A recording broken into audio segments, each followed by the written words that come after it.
Hey guys, Dave Dean here, and I'm just doing a review on the Topping D10 Balanced. So let's get to the unboxing here. So you can see the box.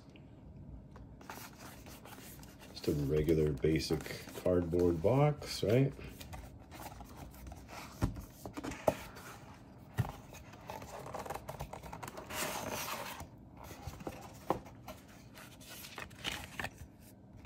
So we got your user manual here.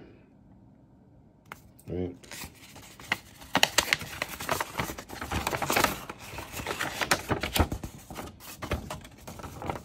Pretty much your standard. You can actually download this online as well. Different languages on there. Put that to the side. And you got your warranty card here. All right, put that off to the side. So I'll go after the cable. So basically this comes with one cable. It's a USB to USB-B cable, right? And that's pretty much the only cable other than these here. So you're gonna get two of these. So basically these are probably the older style, but these are the 6.35 millimeter TRS to XLR adapters, right? So you get those two, left and right. And now we get to the actual unit. So this is going to be almost identical. Well, it is identical pretty much to the Topping D10S, right? This is about $30 more than that. Let's take this thing off. Looks a little nicer like that, right? So this will be the display here. If you guys seen the Topping D10S, it'll display here in LEDs, the sampling frequencies of each song, right? And then along the back here, that's where your TRS, these are gonna plug into, which I just showed you, right? These guys are gonna plug in there to give you your balanced out. And then you have your SPDIF out, which is your optical Toslink, and then your coaxial SPDIF out, right? And then there's the cable that we seen that I unpacked that goes into here. All right, so that's pretty much it. It's a relatively small unit, right? You can get this in either black or silver. I did the review on the Topping D10S and I ordered that in black. So this time I ordered this in the silver, and I actually like the silver. It's pretty nice. And I'll go over all the specs on the end, just because this is pretty much the same as almost every other, product that they make out there. It pretty much does the same. For the most part, you'd be listening anywhere from 24 to, to 192, right, in that range. And it does do DSD as well. But I'll put the specs at the end. So that's it, guys. Let's go into the car and I'll show you what I hooked this up to and what it sounded like. All right, guys, we have the Topping D10 Balanced hooked up in my system. And currently it's hooked up to the File M17. And I'm just gonna go over the devices that I actually tested this unit with. So first and foremost, obviously the M17. And then you can see behind it, we got the Apple iPad Mini 6. And then of course I'm holding the phone, the iPhone 13 Pro Max, which when I tested it, I had to use one of these, which is basically Apple's Lightning to USB 3 camera adapter. All right. So your iPhone won't work without this. And obviously when you use it with this device, you actually have to plug in the power, which is just the Lightning cable Lightning to USB cable into this in order for that to get on. But with these other two units, you don't need that. You can go with the file player. You can actually go a straight USB-C to USB-B cable will go straight into that, right? And then with me, I didn't have one of those cables, so I went in and bought this. It's an adapter instead, so it's basically a USB-C to USB female adapter, and then I just plugged in the regular cord that came with this unit, which is right there, which is basically just a USB to USB-B cable that goes straight into there. And I use the exact same cable right here, this configuration, to hook it up to the iPad. But like I was saying, you can just get an actual USB C cable to USB-B cable to go straight into there if you want to just use one cord, right? I would have had to order that cord online, and it would have took a few days, so I just made do with what I had, right? Okay, so people are wondering, okay, well, Dave, you already reviewed the Topping D10S, right, before, and it's pretty much exactly the same as this. The specs on here are a little bit better, but they're only a little bit better because it's comparing like the balanced output if you're going analog out of this thing. Obviously, for core audio, we're not using those balanced inputs. We're basically just using this as a USB to optical or coaxial digital out unit, right? The Topping D10S was excellent. If you haven't seen my review, go check that out. But one of the main reasons I wanted to try this one out again, and they both come in black and silver. The main reason why is because I wanted to hear what the difference is of running the File M17, going coaxial digital out straight into my Helix DSP Ultra, versus going USB audio into here and then going coaxial digital out. Obviously, I tested both like optical Toslink out and coaxial digital out, but primary, this doesn't have optical out. It only has coaxial digital out. So that's one of the main reasons why I wanted to test it. But the second main reason is because a lot of people out there, their DSPs don't have coaxial digital out. So they're trying to find a way to connect either their phone or a DAP optical out, right? And one of the better units out there is either this or the Topping D10S to do it.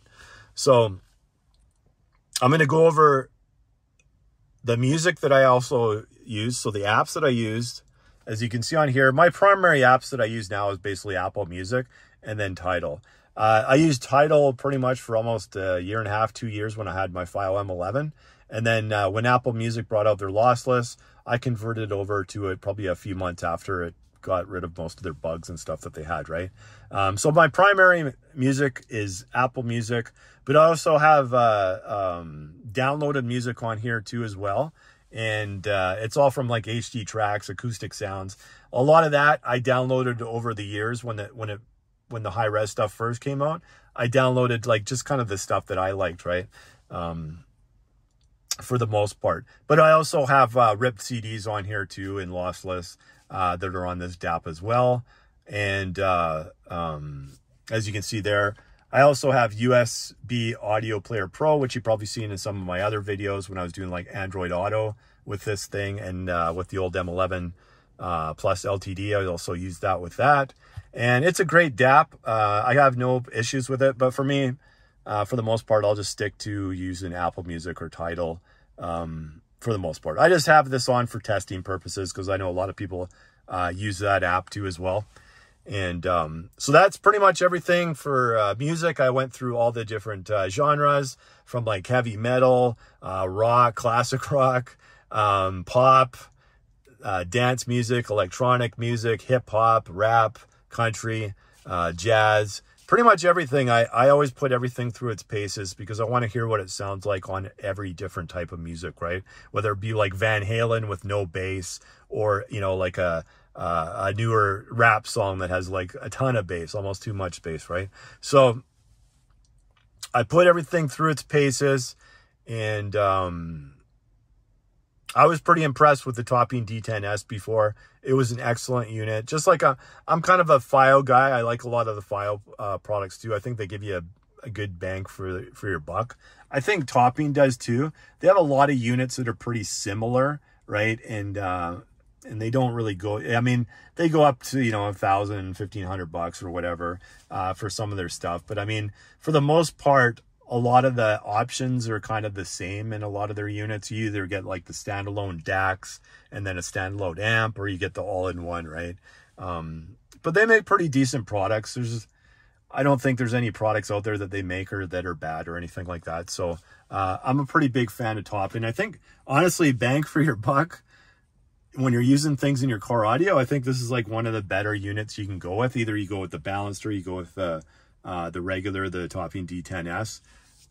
There's not much of a difference other than this one. If you were going to go balanced at home out into like your headphones or whatnot, or into another amplifier or something like that, then this unit would be the better one to go with. It's about 30 bucks more than the regular unit, so not much of a difference. And like I said, you can get them both in black and silver. So that being said, I never had any issues with anything with this device. Same thing with the Topping D10S. Never really had any issues, right? If you do have any kind of issues with your phone, it's usually has something to do with this device, right? I never encountered any problems this time around, but usually that's the culprit, right? Is the Apple Lightning to USB 3 camera adapter. It seems to be what, if anything's an issue, it's usually and it's usually like just once in a while or something like that. It's not like constant, or at least for me, I've never had any like constant issues with it. But I've had everything. Sometimes you bump it or something, and sometimes you bump it, it doesn't do anything. Every now and then you would hit it or something, and the music would stop or whatnot. That would be my only gripe I would have for using anything kind of like with the Apple Lightning to USB 3 camera adapter. Is it's a little finicky sometimes. And if you're using your phone with this, well, it works the majority of the time, like fine. It's just every now and then you'll have like that type of an issue where your music just stops. And then sometimes you have to restart things, or you just have to unplug it and plug it back in, that kind of thing. But it doesn't happen all the time. It's, you know, it's just once in a blue moon. But I figured I have to mention it anyways, just in case somebody buys it and then they're using it and that happens, right? But it's happened pretty much with every device I've ever tested that I've had to use that with it, right? So just beware of that. For me, like I said, I'm a DAP guy. I've never had any issues with that whatsoever when I'm using a DAP going straight into my DSP. I prefer the DAP over that. But let's get into the details. So everybody's here to find out what's the difference in sound quality when I run this USB into this, as opposed to just going coaxial digital out into my DSP, right? So this is still the king. It's always going to be a king. You're going direct right into your DSP, right? That being said, this going into this via USB and then going coaxial or optical out of that still sounds really, really good. It sounds better than using an iPad or an iPhone going into that, into your DSP. Are you going to run out and spend $2,500 on this to get, and then pay $170 to this to run this into your DSP? Well, probably not. I don't think I would do that. If I was in that position, I would probably upgrade my amp / DSP to something that has coaxial digital input, right? That being said, I still prefer analog out of here, right? And right now, I don't use, like before you would have seen when I first did the review on this thing, the over-the-ear enhanced mode. I don't use that anymore in the car because I don't like noise whatsoever. And I found that it would, from time to time, and there would be like a little bit of noise in there when you pause the music, and you're just getting ground loop noise, right? I thought of getting another power adapter. I know i5 makes some power adapters for this thing, and I might actually try one out to see if I can use that instead, to see if it makes a difference. I'll let people know, and I'll probably do a review on it when I do get that. Because I'm kind of interested in myself, is it going to stop the ground loop noise, right? Because if it does, then I would go back to over-the-ear enhanced mode. But for right now, I just had to turn the volume up to like 110 on this thing. And that doesn't mean that you guys are going to do that in your system, because my system's completely different than yours, right?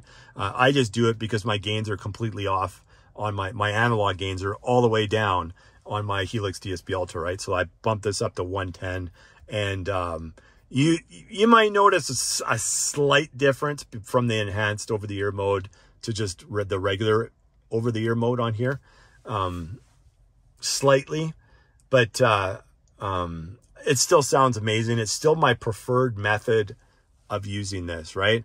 But for this review, I use coaxial digital because that's what I was comparing it, right? Between coaxial digital out on this baby and on here, right? But before we get to that, I'm just going to actually show you the sampling on here, because this could be the first time you're tuning into one of my videos, right? So I'm going to go into Apple Music here.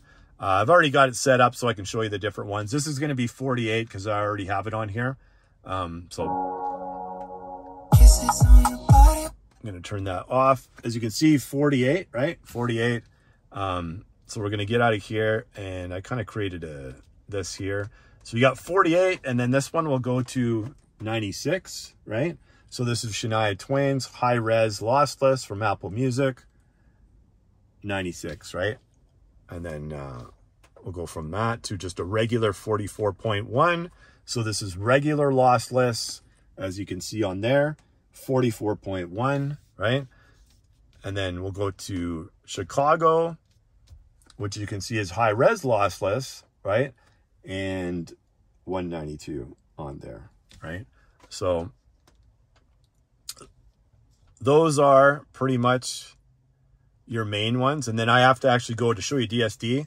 I actually got to go into my file player, and then I already have it on here to make it nice and fast and easy. As you can see on this, it's 352.8. This is going to switch over, right? Once I hit play to 352. Boom, 352. So I really like that. This has like a really nice screen, and it just looks like, even though it's only 170 bucks for the balanced version, it just looks like kind of a high-end piece, right?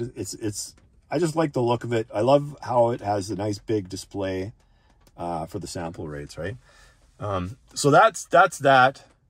I just wanted to show you guys that, pretty much everything to do with that. So any type of music on here, it'll play it, the sampling rate on there. So that's kind of nice. It would be cool. I kind of have this on here for my Helix. It would be nice if Helix, you know, they were working on like an audio stage device before that you were supposed to be able to play music like through your director, right?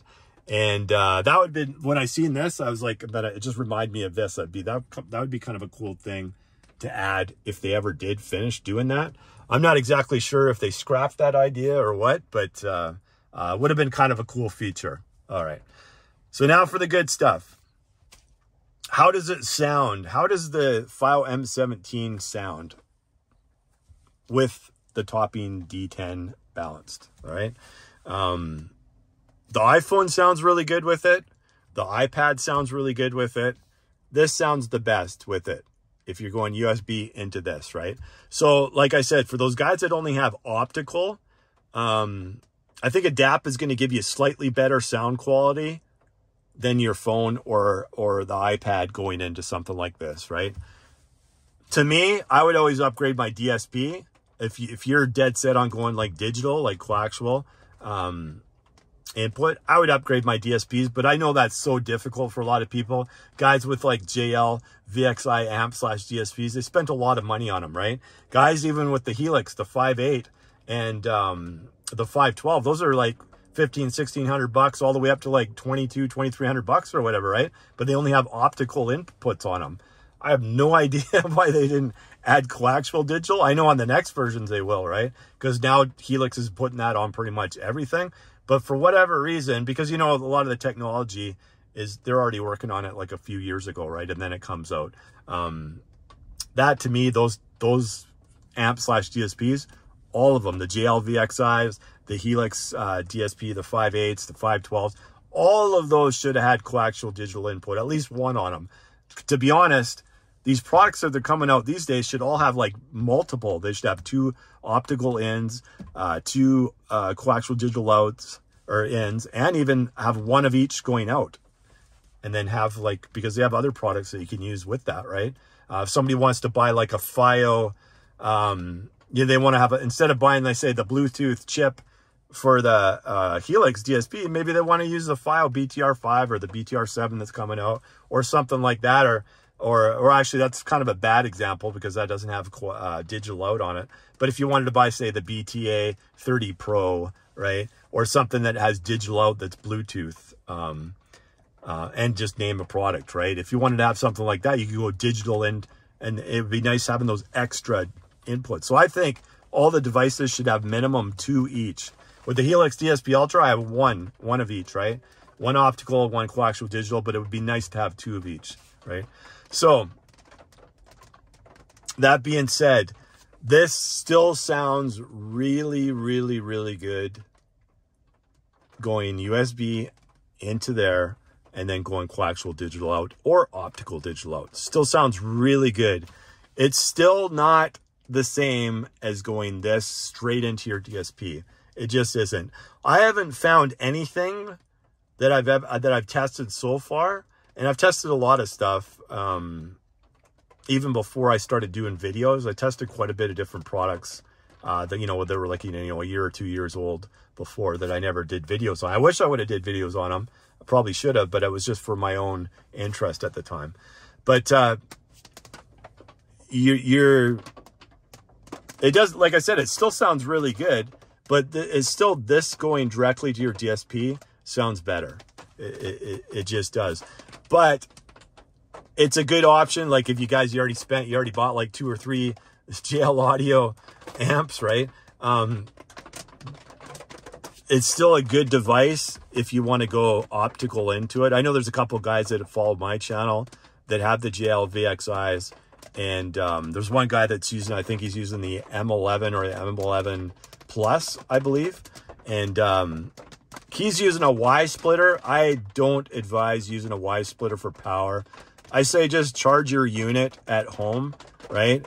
And then once it's 100% or whatever, depending on how many hours or whatever you think you're going to listen to music that day, just go one cable direct to that and just run it off the battery at power.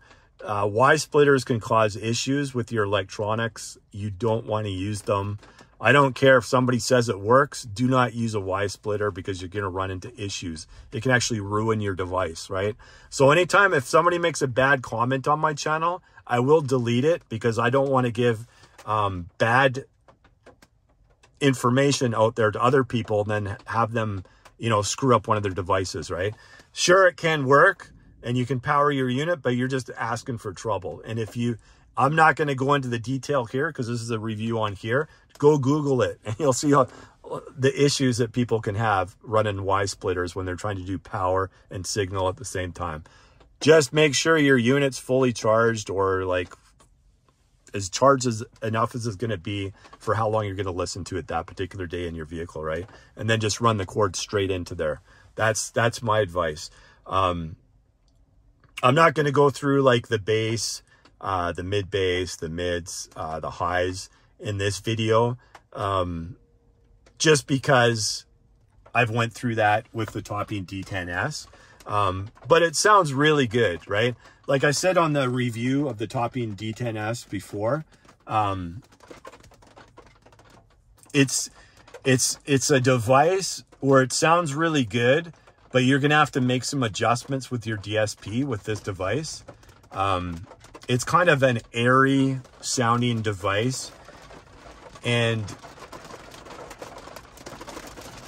it lacks a little bit of weight, I would say, but you can adjust things in your DSP to compensate for it, right? But overall, it gives you a really good sound quality, and especially for the price, right?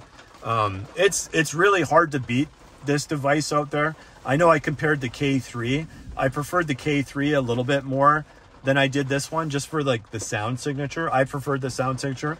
Some people might prefer the sound signature on this over that. It's one of those things like it would be nice you just order both of them and then see which ones you like.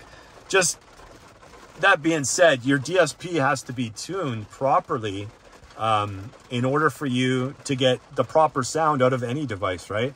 So if it's not tuned properly, there's no point buying this. There's no point buying that. There's no point getting one of these. You know what I mean? Once your system is fully tuned, then go and add things to it, right? Just make sure you're doing it the right way. It's an excellent device. I'll be interested to see what Topping comes out with next on their next one. Because they're kind of due for a new version now. This thing's about, what, I think it came out in like 2020, the newest version of this. So I think they're due for a new version of this. You'll probably see it probably either late this year or early next year. And we'll see what they'll do with the next one. But other than that, guys, I highly recommend this device, either the balanced or the regular Topping D10S. Either way, in your car, it's going to do the same thing. And, you know, like I said, black or silver, it looks really nice. You just have to find a spot where you would put it. Up front, I would say it would be the better thing. You want to have a shorter USB cable and run a longer coaxial or optical cable. That's the best way to do it, right? You don't want to run a longer USB cable and just have a shorter optical or coaxial. So I say find a spot for this somewhere in the front of your vehicle, and then just run the digital cable, whichever one you're going to use, straight to the back of your vehicle. Other than that, guys, we'll see you on the next one. And I got a couple of budget ones that are coming next. And I'm going to put these videos out fairly quickly because it's been about a week or so since I actually did a video. And it's been a couple weeks since I did a review. And it looks like the storm's starting to come down pretty good out here. So you'll see this one. Once you see this one, I'll have a couple other products that are like entry-level products that are pretty interesting that you guys might be interested in. So stay tuned for those, and we'll see you guys on the next one.